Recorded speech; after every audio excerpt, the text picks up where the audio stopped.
de l'agrupació de balls populars de Sitges. El gegant es diu Salut i ella es diu Laia.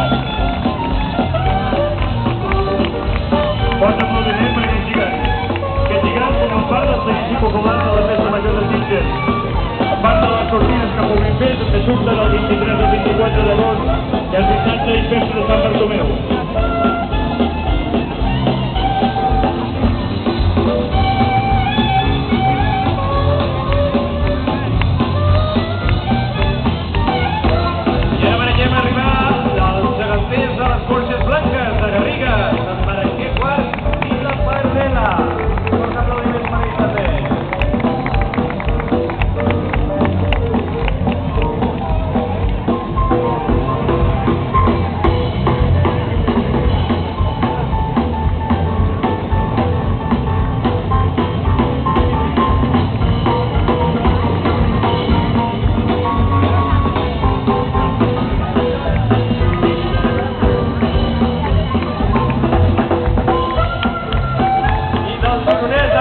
La Falera